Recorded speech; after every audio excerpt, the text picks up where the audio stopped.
En 2020, sur une population indienne d'environ 1,3 milliard d'habitants, près de 19% de cette population, soit environ 160 millions d'habitants, ne dispose pas d'un accès direct à une eau proche de son habitat, selon l'ONG WaterAid.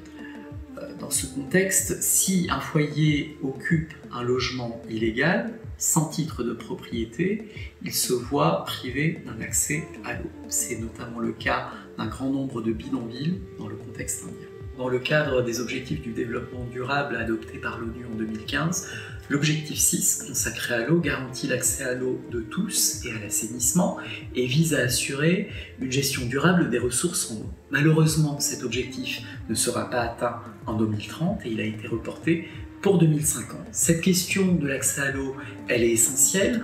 En 2017, 2,1 milliards de personnes, soit 30% de la population mondiale, ne sont pas raccordées à des services de distribution en eau et en assainissement. Dans le cas indien, il existe une pluralité de modes d'accès à l'eau. J'en citerai 4. En premier lieu, les systèmes publics de distribution d'eau municipale, les systèmes privés, que sont par exemple les puits profonds et les puits traditionnels, le système public gratuit, par exemple les bornes fontaines et les puits profonds, enfin les systèmes privés payants, que sont par exemple les camions-citernes et les water-kiosques. C'est un dispositif d'accès à l'eau potable de qualité pour une population qui ne dispose pas d'un branchement privé, c'est-à-dire les plus pauvres.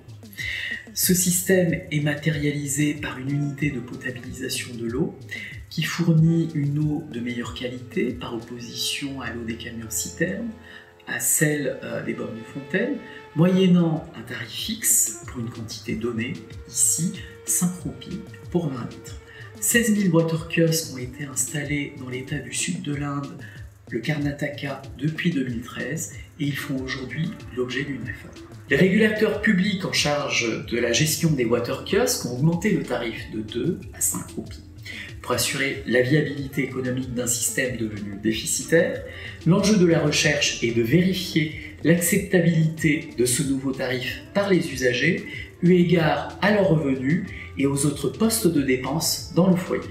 Alors il s'agit pour nous de trouver un point d'équilibre entre le prix que les usagers peuvent et veulent payer, à savoir leur capacité de payer, leur volonté de payer, et un modèle économiquement viable pour les opérateurs. Le concept que nous mettons en avant est celui du paquet de services, soit ici une quantité d'eau limitée qui corresponde à leurs besoins et qui soit à leur portée. C'est ce que nous appelons la paquetisation du service essentiel pour les pauvres.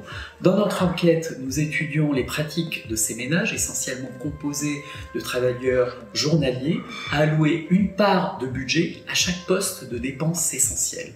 Ceci dans un contexte d'équilibre budgétaire précaire où le moindre imprévu est difficile à gérer. La crise économique actuelle fragilise d'autant plus la propension de ces ménages à recourir à ces services essentiels qui restent malheureusement très chers.